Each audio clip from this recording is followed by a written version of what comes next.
राम।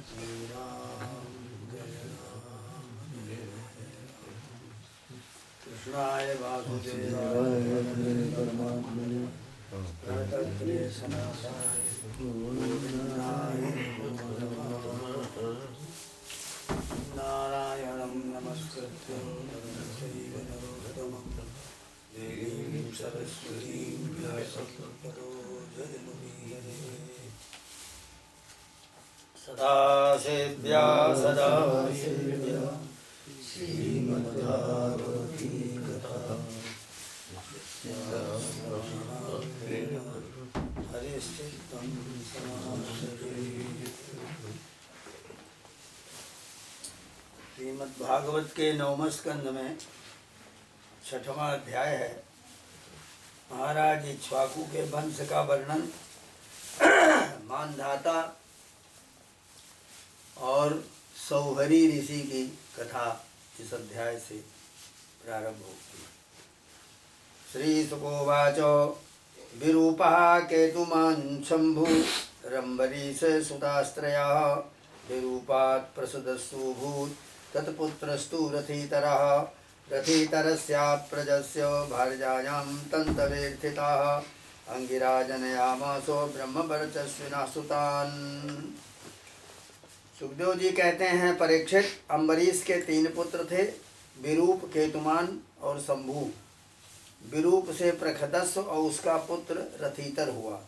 रथितर संतानहीन था। वंश परंपरा की रक्षा के लिए उसने अंगिरा ऋषि से प्रार्थना किया। उन्होंने उसकी पत्नी से ब्रह्म तेज से संपन्न बहुत से पुत्र उत्पन्न किए। ये सभी रथितर की भार्या से उत्पन्न हुए थे, इसलिए इनका गोत्र वही था जो रथितर का था। फिर भी वे आंगिरस ही कहलाए, अंगिरा गोत्र के कहलाए। यही रथोत्तर वंशियों के प्रवर कुल में सर्वश्रेष्ठ पुरुष कहलाए, क्योंकि ये क्षत्रोपेत ब्राह्मण थे। क्षत्रिय और ब्राह्मण दोनों गोत्रों से इनका संबंध था। एते क्षेत्रे प्रसूता वैपनस्त्वांगिरसा स्मृताः रथितराणां प्रवराः क्षत्रोपेता द्विजातयः सुवतस्तु मनोर्जज्ञे इक्ष्वाकुर्घ्राणतः सुताः तस्य पुत्रो सतज्येष्ठा विकुच्छे निमिदण्डकाः तेषां पुरस्तादभवन् आर्यावर्तेन पानपो 25 पश्चाच्च त्रयो मध्ये परिण्यताः। परीक्षित, एक बार मनु जी के छींक आने पर उनकी नासिका से इक्ष्वाकु नाम का पुत्र पैदा हुआ। छींक आ गई तो इक्ष्वाकु पैदा हो गए। इक्ष्वाकु के 100 पुत्र थे। उनमें सबसे बड़े 3 थे, विकुच्छी, निमि, दंडक। उनसे छोटे 25 पुत्र आर्यावर्त के पूर्व भाग के और 25 पश्चिम भाग के राजा हुए और 3 मध्य भाग के अधिपति हुए और 47 दक्षिण देश के राजा हुए। ऐसा एकदाष्टका श्राद्धे इक्ष्वाकु सुतमादिशतो मांसमानीयतां मेध्यम विकुच्छे गच्छमाचिरम्। एक बार राजा इक्ष्वाकु ने अष्टका श्राद्ध के समय अपने बड़े पुत्र को आज्ञा दिया कि विकुच्छे, तुम शीघ्र में श्राद्ध के योग्य पवित्र पशुओं का मांस लाओ। तथेति सा वनंगत्वा मृगान् हत्वा क्रियार्हणान् श्रांतो बुभुक्षितो वीराससं चाददप स्मृतिः। तो विकुच्छी बहुत अच्छा कहकर वन की यात्रा किया। वहाँ उसने श्राद्ध के योग्य बहुत से पशुओं का शिकार किया।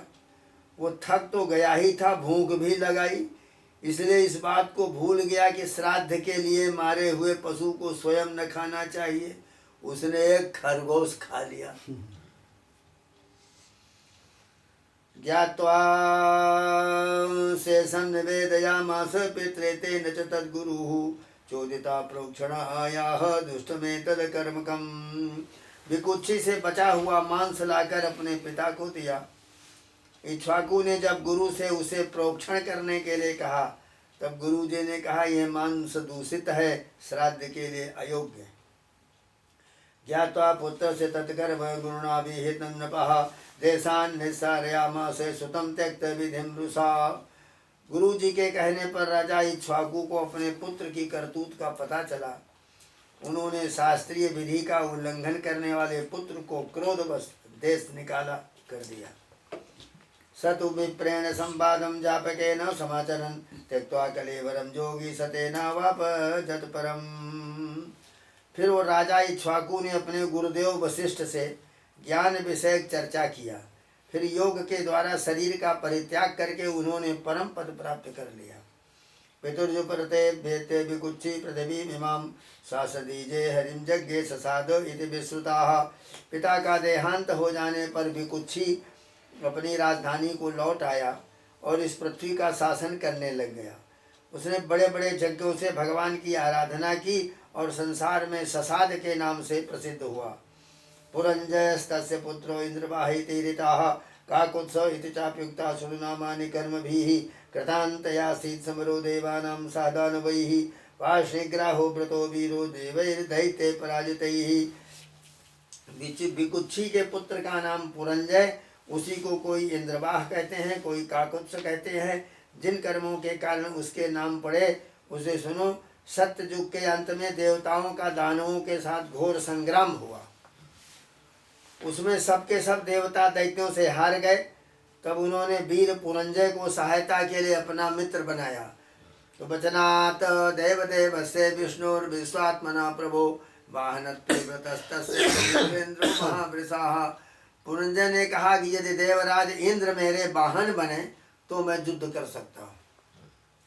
पहले तो इंद्र ने अस्वीकार कर दिया, परंतु देवताओं के आराध्य देव सर्वशक्तिमान विश्वात्मा भगवान की बात मानकर फिर वो एक बहुत बड़े भारी बैल बन गए इंद्र, और उनके रथ में लगा दिए गए। तेजसा सन्नद्धो धनुर्दिव्यमादाय विशिखान् छितान् अस्तूयमाना समारुह्यो जुजुत्सुः ककुति स्थिताः। तेजसाप्यायितो विष्णु पुरुषस्य परात्मनः प्रतीच्यां देशदैत्यानां निर्वृत्य दशै पुरम्। फिर भगवान ने उस पुरंजय के शरीर में अपनी शक्ति को भर दिया और कवच पहना करके दिव्य धनुष और तीखे बाण दे दिए। इसके बाद बैल पर चढ़कर वे ककुत के पास बैठ गए। इस प्रकार वे युद्ध के लिए तत्पर हुए। सब देवता उनकी स्तुति करने लग गए। देवताओं को साथ लेकर उन्होंने पश्चिम की ओर से दैत्यों का नगर घेर लिया।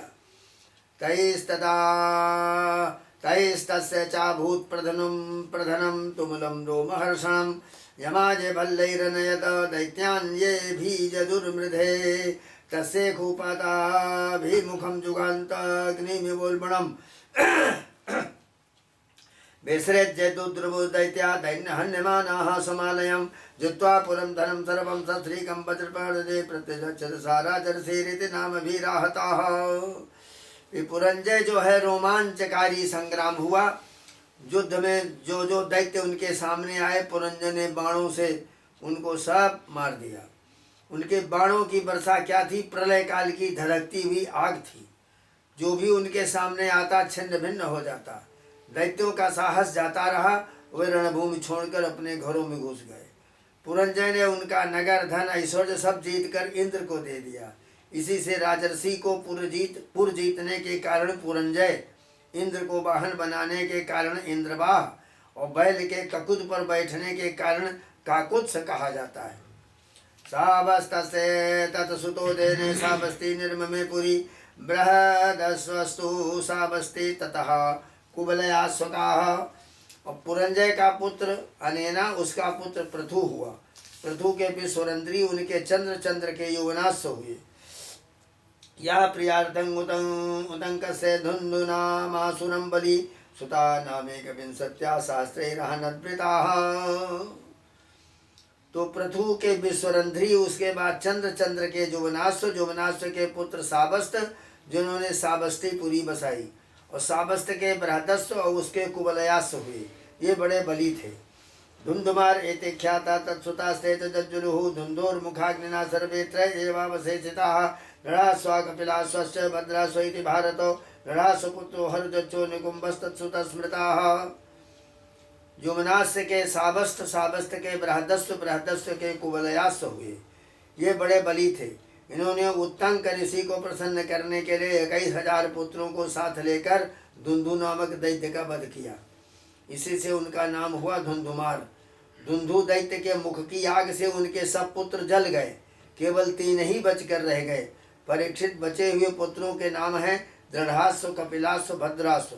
दृढ़ास्व से हर्जस्व और से निकुंभ का जन्म हुआ। बर्हणासो निकुंभस्य निकृशासो थास्य तेन जितो जुबनासो भवत्ते तस्य सोनपत्यो मनंगताः भार्जा सते निर्मेण ऋषयो से कृपालवा इष्टिं स्म वर्तयाञ्चक्रुरैन्द्रियं ते सुसमाहिताः राजा तज्जज्ञ सदनं श्रविष्टो निशितर्षिताः दृष्ट्वा शयानान् विप्रांस्तान् पपौ मंत्र जलम स्वयं। अब निकुंभ के बर्हणास्व हुए, उनके कृशास्व, कृशास्व के सैनजित, सैनजित के जुवनास्व पुत्र हुआ। जुवनास्व संतानहीन था, इसलिए बहुत दुखी होकर अपनी 100 स्त्रियों के साथ वन में चला गया और वहाँ ऋषियों की बड़ी कृपा से पुत्र प्राप्ति के लिए बड़ी एकाग्रता से इंद्र देवता का यज्ञ कराया। राजा तत्सदन यज्ञ सदनम प्रविष्टो निशितर्षिताः दृष्ट्वा शयानान् विप्रां तान् पपो मंत्र जलम स्वयं। एक दिन राजा जुमनास्व को रात्रि के समय बड़ी प्यास लगी। वो यज्ञशाला में गया, किंतु वहाँ ऋषि लोग तो सो रहे थे। तब वो जल मिलने का कोई उपाय न देख करके वो कलश में जो जल था उसी को पी लिया। अपरीक्षित जब प्रातःकाल ऋषि लोग सोकर उठे तो देखा कलश में जल ही नहीं। तब उन लोगों के पूछने पर ये किसका काम है, पुत्र उत्पन्न करने वाला जल किसने पी लिया। राजा पीतम विदित्वा ईश्वर प्रहितेन ते ईश्वरादे नमश्चकुर्रहो दैव बलम बलम तथा काल उपावृते कुक्षुं निर्भिद्य दक्षिणम जमुना सोतनया चक्रवर्ती जजानः। अंत में जब मालूम हुआ तो भगवान की प्रेरणा से राजा जुमनास ने ही उस जल को पी लिया। तो उन लोगों ने भगवान के चरणों में नमस्कार किया। धन्य है भगवान का बल, वास्तव में बल है। इसके बाद प्रसव का जब समय आया तो जुमनास के पेट में बालक हो गया। तो दाहिनी कोष को फाड़ करके और निकाला गया, वो बालक चक्रवर्ती पुत्र हुआ। उसे रोते हुए देखकर ऋषियों ने कहा यह बालक दूध के लिए रो रहा है, इसलिए किसका दूध पिएगा। कम धास्यति कुमारो यम स्तन्यम रोरूयते वृषम मान धाता वत्समारो दीर्घेन्द्रो देशिनी मदातो। तब इंद्र ने कहा ये दूध मेरा पिएगा। माम धाता, बेटा तू रोवे मत, माम धाता, धाता माने रो नहीं। इतना कहकर इंद्र ने अपनी तर्जनी अंगुली उसके मुंह में डाल दी। तो ब्राह्मण देवताओं के प्रसाद से उस बालक के पिता जुमनास की भी मृत्यु नहीं हुई, वो वहीं तपस्या करके मुक्त हो गया।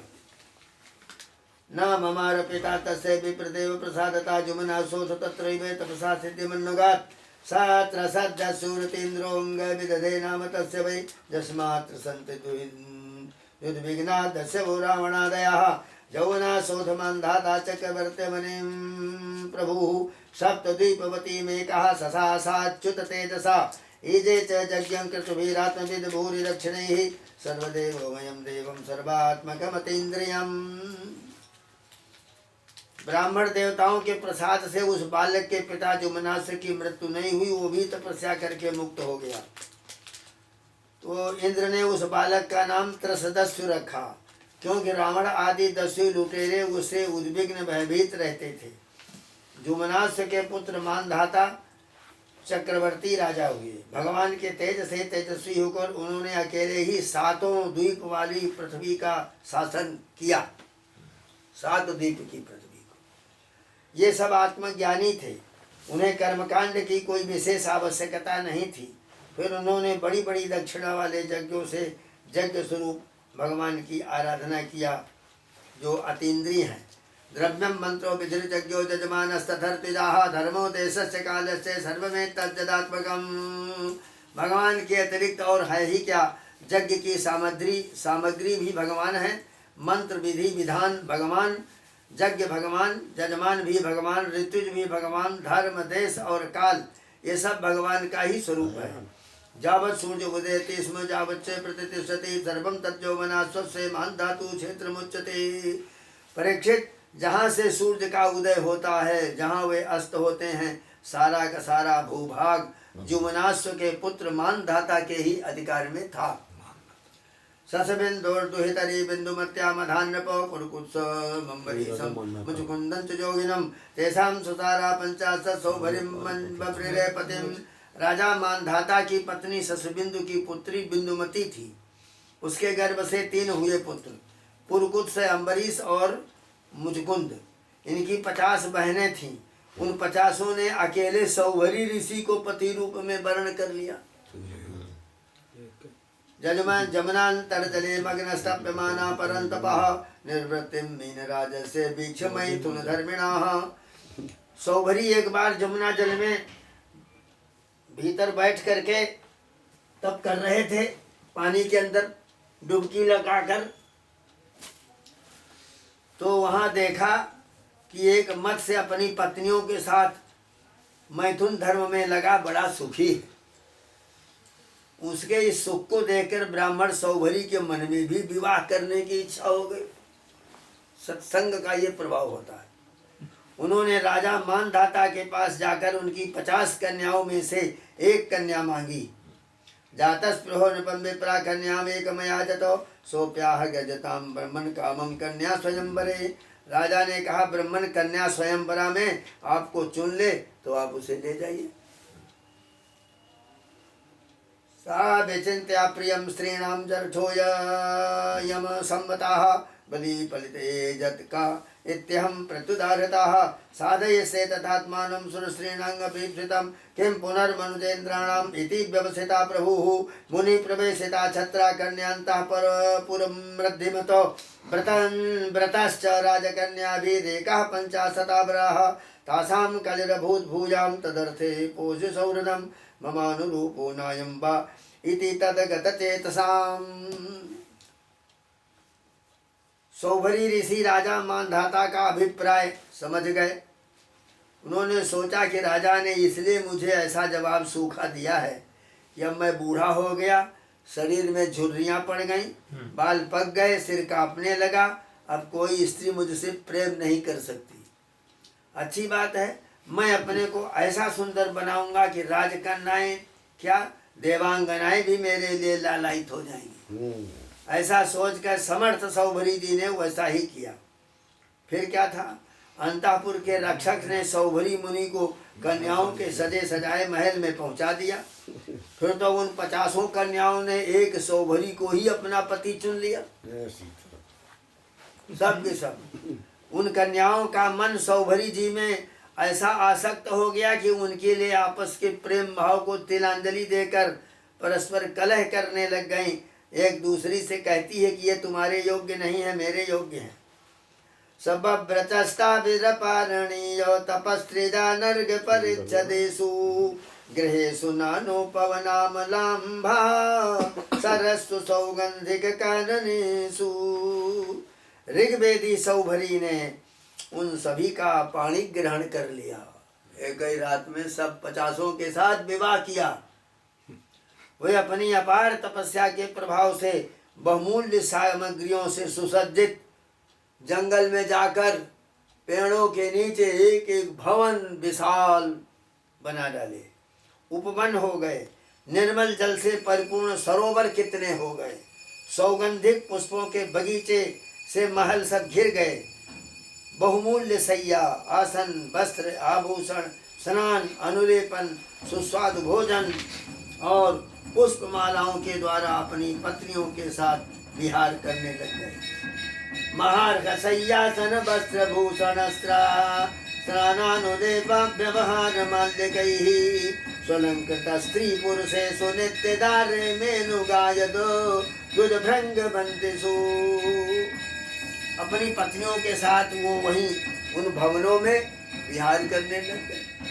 50 स्त्रियों को लेकर के सुंदर सुंदर वस्त्र आभूषण किए हुए स्त्री पुरुष उनकी सेवा में लगे रहते थे। पक्षियों का कलरव, भौरों का गुंजार, बंदीजन रोज सवेरे बिरदावली बखान करते थे। जदकार हस्तंतु संविच्य शब्ददीपवती पतिः विस्मितास्तंभजमजहातो सार्वभौम स्त्रियान्वितम्। सप्तदीपवती पृथ्वी के स्वामी मानधाता सौभरी जी की गृहस्थी का सुख देखकर आश्चर्यचकित हो गए। उनका गर्व था कि मैं ही सार्वभौम संपत्ति का स्वामी हूँ। ये चला गया सब अभिमान। इस प्रकार सौभरी जी गृहस्थी के सुख में रम गए और अपनी निरोग इंद्रियों से अनेकों विषयों का सेवन करते रहे। फिर भी जैसे घी की बूंद से आग तृप्त नहीं होती, वैसे ही उन्हें संतोष नहीं हुआ। सा कदाचित उपासेन आत्मा पल्लवमात्मनः तदर्श वव्रचाचार्यो मीन संग समुत्थितम्। ऋग्वेदाचार्य सौभरी जी एक दिन स्वस्थ चित्त से बैठे हुए थे। उस समय उन्होंने देखा कि मत्स्य राज के क्षण भर के संग से मैं अपनी किस प्रकार तपस्या और आपातक हो बैठा। कितनी बड़ी तपस्या को हमने नष्ट कर दिया। एक मछली को देखा, मत्स्य राज को क्यों मछली से संबंध कर रहा, इसी को देखकर हमारे मन में कामना पैदा हो गई। अहो निमं पश्यत मे विनाशं तपस्विना सच्चरित व्रतस्यो अंतर्जले बारिचर प्रसंगात् प्रत्यागतं ब्रह्मचिरं धृतं यतो। मैंने भली भांति अपने व्रतों का अनुष्ठान भी किया था, मेरा आधा पतन तो देखो कैसे हो गया। मैंने दीर्घ काल से अपने ब्रह्म तेज को अक्षुण्ण रखा, परंतु जल के भीतर विहार करती हुई एक मछली के संसर्ग से मेरा वो ब्रह्म तेज नष्ट हो गया। तो संगम त्यजेत मिथुन व्रतिनाम मुमुक्षु, संगम त्यजेत मिथुन व्रतिनाम मुमुक्षु सर्वात्मना न विसृजेत बहिरेन्द्रियाणि अजेकश्चरन् रहस्य चित्तमनंत जैसे जुंजी च तत् व्रतिषु साधुषु चेत् प्रसंगः। अतः जिसे मोक्ष की इच्छा हो उस पुरुष को चाहिए कि वो भोगी प्राणियों का संग सर्वथा छोड़ दे, एक क्षण के लिए भी अपनी इंद्रियों को बहिर्मुख न होने दे, अकेला ही रहे और एकांत में अपने चित्त को सर्वशक्तिमान भगवान में ही लगा दे। यदि संग करने की आवश्यकता ही हो तो भगवान के अनन्य प्रेमी निष्ठावान महात्माओं का ही संग करे। एकस्तपस्वहमथंभसि मत्स्य संगात् पश्चादसादमुत पंचसहस्र सर्गः नान्तं व्रजाम्मुभय कृत्य मनोरथानां माया गुणैर्हतमतिर्विसरीर्थ भावः। मैं पहले एकांत में अकेला ही तपस्या में लगा था, फिर जल में मछली का संग होने से विवाह करके 50 हो गया, फिर संतानों के रूप में 5000 पुत्र हुए और 50 से सब 5000 पुत्र हो गए। और विषयों में सत्य बुद्धि होने से माया के गुणों ने मेरी बुद्धि हर लिया।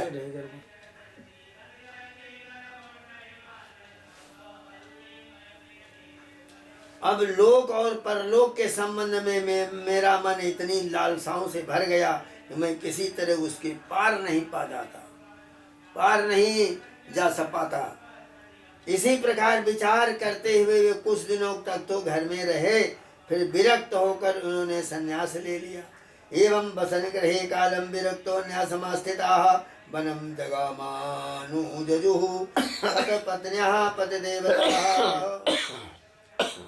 तो वो जंगल में जाकर संन्यास ले लिया और वन में चले गए। अपने पति को ही सर्वस्व मानने वाली उनकी पत्नियों ने भी उनके साथ ही वन की यात्रा किया। फिर हम क्यों यहाँ बैठे। तत्र तप्त्वा तपस्तेष्वमात्मकर्षणमात्मवान् सहैवाग्निभिरात्मानं जुजोजे परमात्मनि। वहाँ जाकर संजमी सौरभ जी ने बड़ी घोर तपस्या किया, शरीर को सुखा दिया, आहवनीय अग्नियों के साथ ही अपने आप को परमात्मा में लीन कर दिया। ताहा स्वपत्युर महाराज निरीक्षाध्यात्मिकी गतिम अन्वेयुस्तत्प्रभावेण अग्निम शांत विवार्चिताः। और उनकी 50 पत्नियों ने अपने पति सौभरी मुनि की आध्यात्मिक गति देखी। तब जैसे ज्वालाएं शांत अग्नि में लीन हो जाती हैं, वैसे ही वे उनके प्रभाव से सती होकर उन्हीं में लीन हो गई और उन्हीं की गति को प्राप्त हो गई। श्रीमद्भागवते महापुराणे पारमहंस्यां संहितायां 9 स्कन्धे सौभर्याख्याने 6ष्ठोऽध्यायः। श्रीशुकोवाच मान् धातु पुत्र प्रवरो जोऽम्बरीषा प्रकीर्तिता पितामहेन प्रवृतो यौवना स्वस्य तत्सुताः हारितस्तस्य पुत्रो भून्मान धात्री प्रवराज में नर्मदा भ्रातृदत्ता पुरुकुत्साज जोरगैः तया रसातलं नीतो भुजगेन्द्र प्रयुक्तया गन्धर्वानवधि तत्र बध्यान् वै विष्णुशक्तिधृको नागाल्लब्धवरा सर्पादभयं स्मरतामिदम्। परीक्षित मैं वर्णन कर चुका हूँ कि मानधाता के पुत्रों में सबसे श्रेष्ठ अम्बरीश थे। उनके दादा जुवनासु ने उन्हें पुत्र रूप में स्वीकार कर लिया। उनका पुत्र हुआ पुत्र यौवनाश्व। यौवनाश्व का हारित मानधाता के वंश में 3 अवान्तर गोत्रों के प्रवर्तक हुए। नागों ने अपनी बहन नर्मदा का विवाह पुरकुत्स से कर दिया। नागराज वासुकी की आज्ञा से नर्मदा अपने पति को रसातल में ले गई। गंधर्वानवधि तत्रो बध्यान् वै विष्णुशक्तिधृको नागाल्लब्धवरा सर्पादभयं स्मारितामिदम्। वहाँ भगवान की शक्ति से संपन्न होकर पुरकुत्स ने वध करने योग्य गांधवों को मार डाला। वे गंधर्व सब मर गए। इस पर नागराज ने प्रसन्न होकर पुरकुत्स को वर दिया कि जो इस प्रसंग का स्मरण करेगा उसे सर्पों से कोई भय नहीं होगा। ये कथा सुन ले तो सर्पों से भय नहीं होगा। राजा पुरकुत्स का पुत्र त्रसदस्यु था। उसके पुत्र हुए अनरण्य, अनरण्य के हरजस्व, हरजस्व के अरुण और अरुण के त्रिबंधन, त्रिबंधन के पुत्र सत्यव्रत हुए। यही सत्यव्रत त्रिशंकु के नाम से विख्यात हुए। त्रसदस्योपसो जो नारायण सदेह कृतो हरजस्वस्तत्सुतस्तस्मात् अरुणोऽथ त्रिबन्धनाः तस्य सत्यव्रता पुत्रस्य शङ्कुरिति विश्रुताः प्राप्तश्चाण्डालतां शापात् गुरो कौशिक तेजसा सशरीरो गता स्वर्गं मद्यापीति विदृश्यते पातितो वाक्शिरादे वैस्तैनैव स्तम्भितो बलात् त्रैशङ्कवो हरिश्चन्द्रो विश्वामित्र वसिष्ठयोः जान्यमेत्तं अभूद्युद्धं पक्षिणोर्बाहुवार्षिकम्।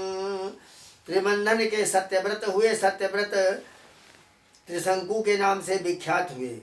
त्रिशंकु अपने पिता गुरु के शाप से चांडाल हो गए, परंतु विश्वामित्र जी के प्रभाव से वे सशरीर स्वर्ग में चले गए।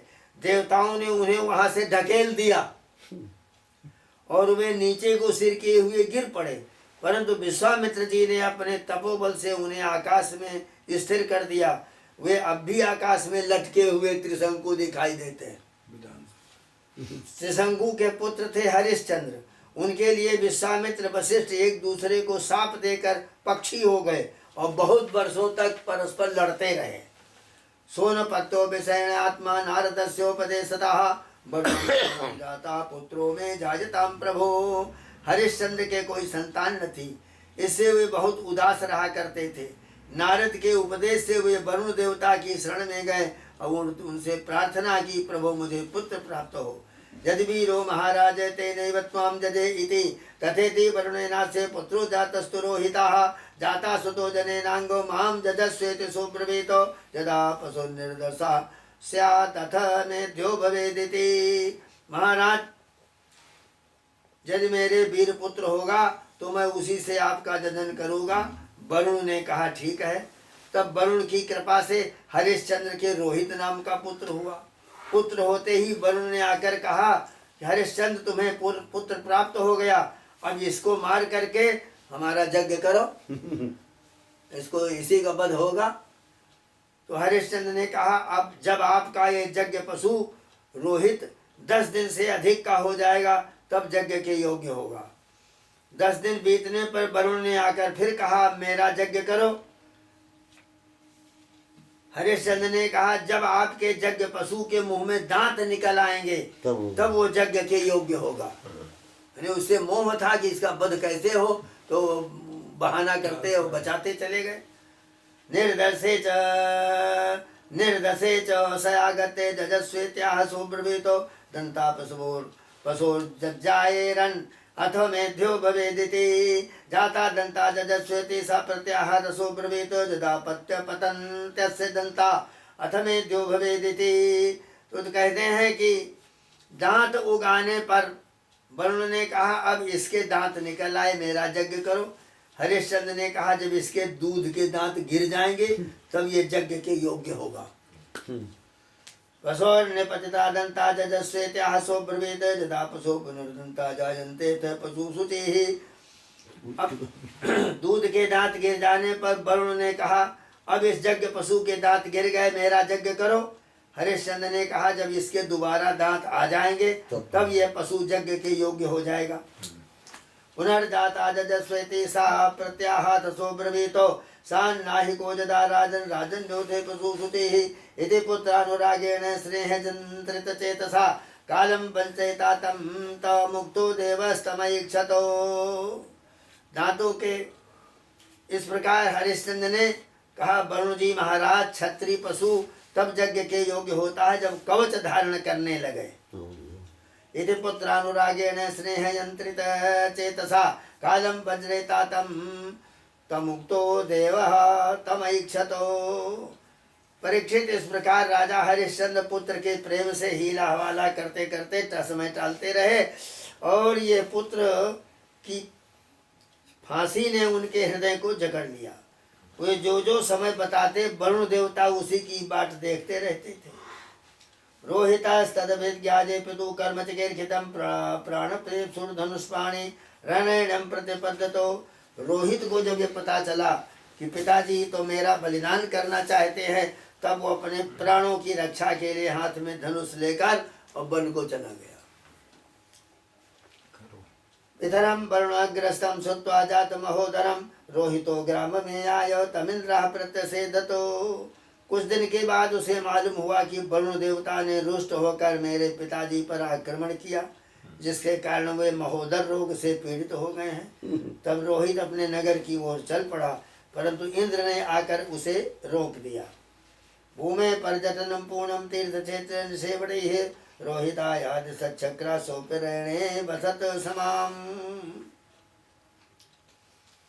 कहते हैं इस प्रकार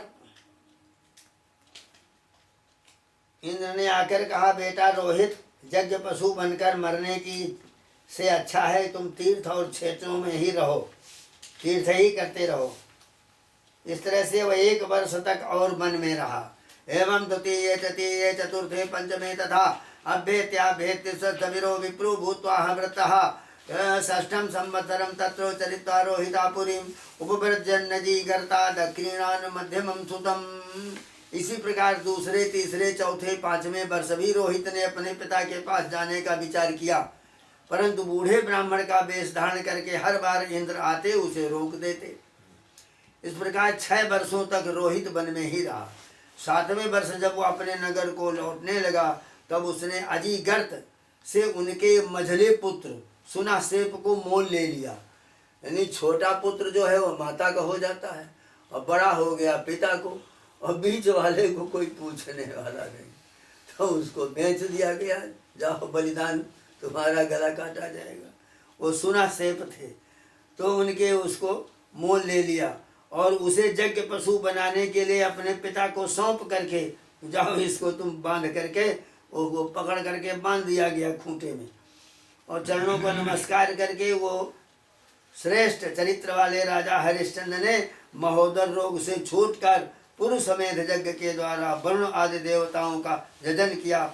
उस यज्ञ में विश्वामित्र जी होता हुए मुक्तो दरो सुनासेपम पशुम पितृ प्रदादे समबंधतो तथा पुरुषमेधेन हरिश्चंद्रो महायशाः मुक्तो दरो जगद्देवान् वारुणादीन् महत्कचाः कथाः विश्वामित्रो भवत् तस्मिन् होता चाध्वर्जुरात्मवान्।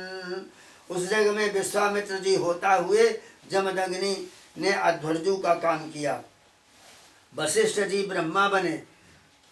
जमदग्निरभूत् ब्रह्मा वशिष्ठो जास्य सामगाः तस्मै तुष्टो ददाविन्द्रा सातकौम्भोमयं रथम्।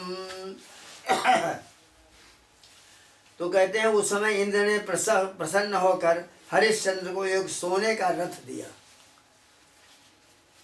सुना से पश्य महात्म उपरिष्टात् प्रचक्षते सत्यसा रामदतिं दृष्ट्वा सभार्जस्य च भूपतेः विश्वामित्रो वृषंप्रीतो ददावविहितां गतिं मना पृथिव्यां तामद्भिर्तेजसा पूनिलेन ततो खे वायुं धारयं तच्च भूतादूतं महात्मनि तस्मिन् ज्ञानकलां ध्यात्वा तया ज्ञानं विनिर्दहन् हित्वा तां स्वेन भावेन निर्वर्ण्य सुखसंविदा अनिर्देश्या प्रतर्केण तस्थौ विध्वस्तबन्धनाः।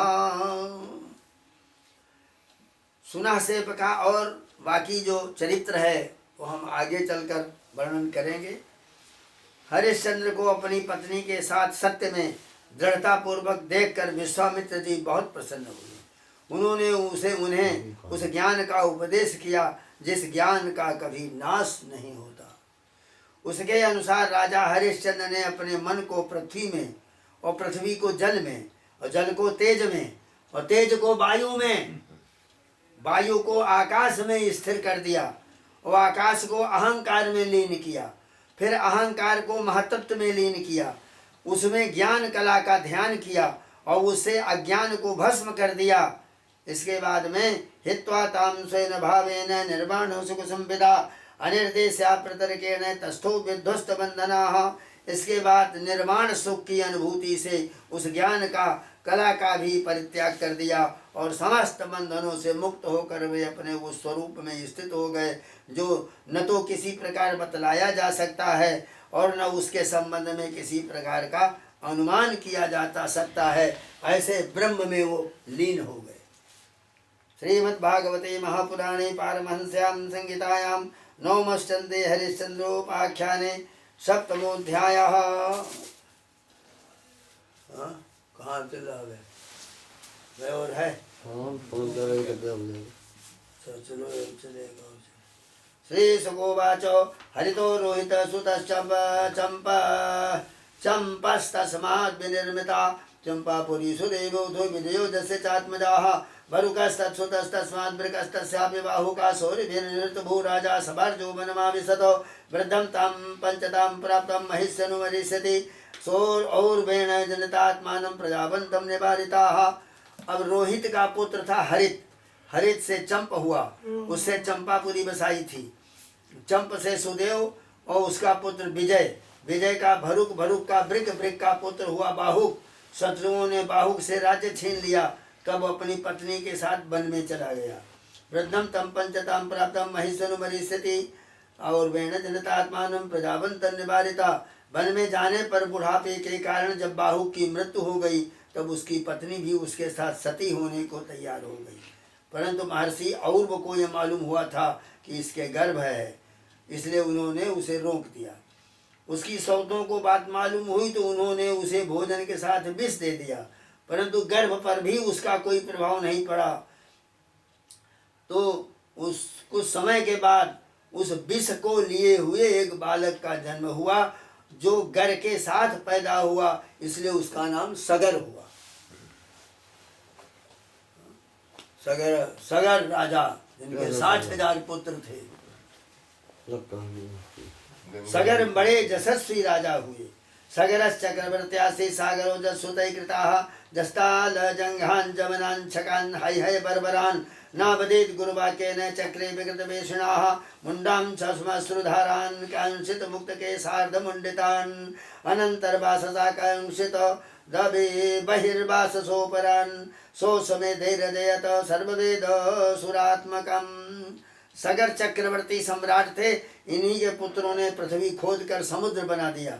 सगर ने अपने गुरुदेव और्व की आज्ञा मानकर ताल जंग जवन शक है बर्बर जाति के लोगों का वध नहीं किया, बल्कि उन्हें विरूप बना दिया।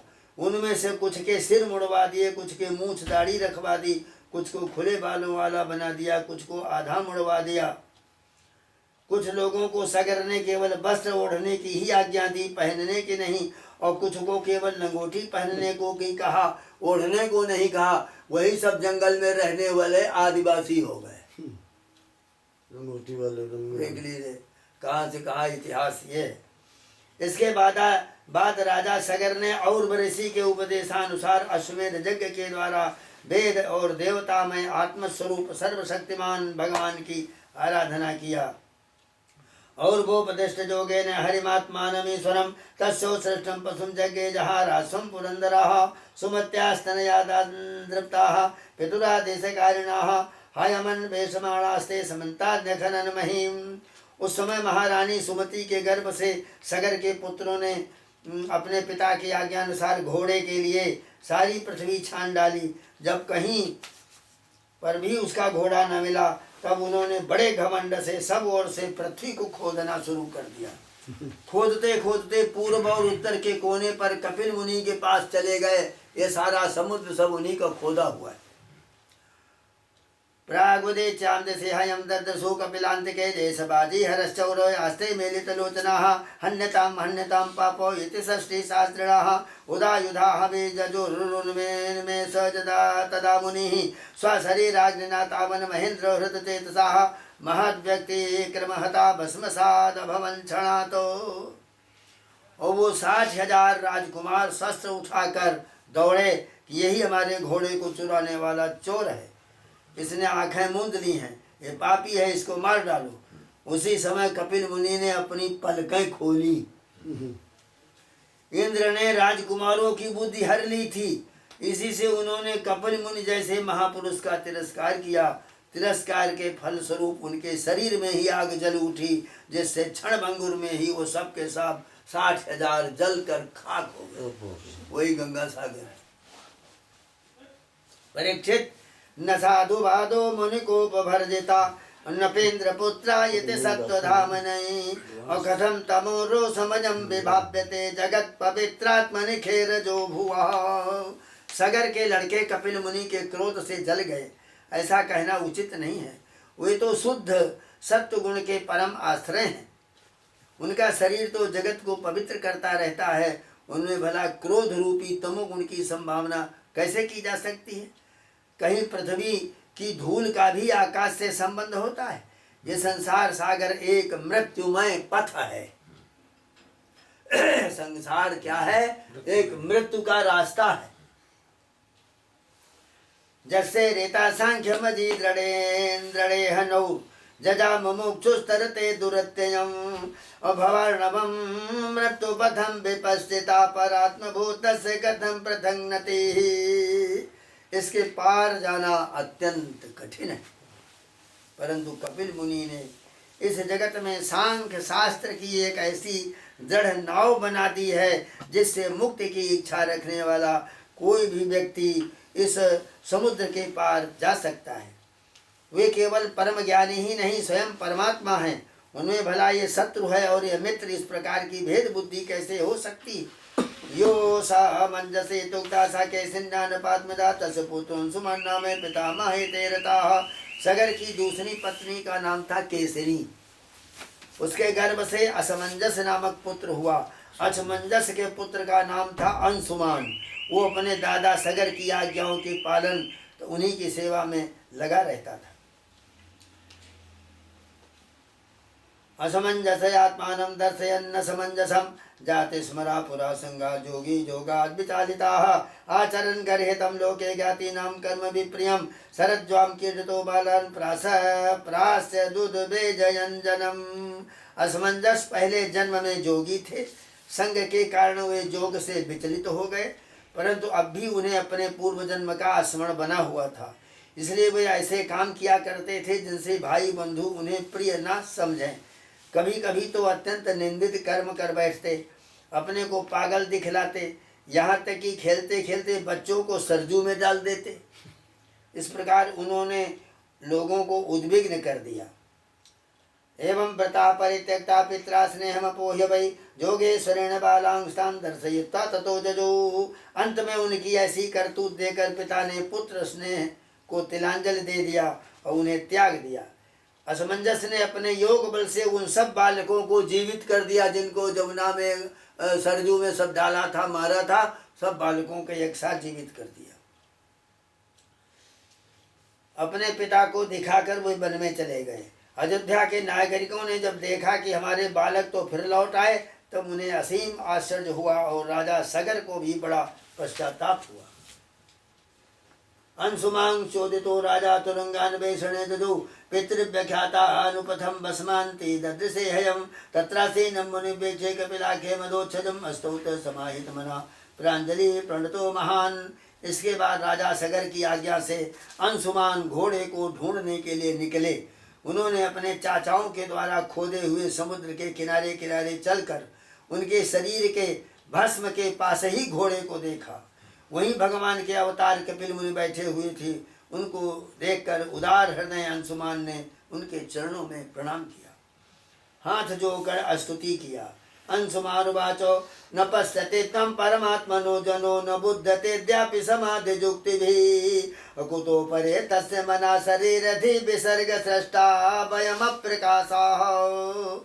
हे प्रभु, आप अजन्मा हैं, ब्रह्मा से भी परे हैं, इसलिए वे आपको प्रत्यक्ष नहीं देख पाते। देखने की बात अलग है। वे समाधि करते करते युक्ति लड़ाते लड़ाते हार गए, किंतु आज तक आपको समझ भी नहीं पाए। हम लोग तो उनके मन शरीर बुद्धि से होने वाली सृष्टि के बने हुए अज्ञानी जीव हैं, हम आपको कैसे समझ सकते हैं। जे देह भाजस्ते गुण प्रधाना गुणान विपश्यन्तु तमश्चो जन्माजजा मोहित चेतसस्ते विदुषु संतम न बहि प्रकाशा। संसार के शरीरधारी सत्व गुण रजोगुण या तमोगुण प्रधान हैं,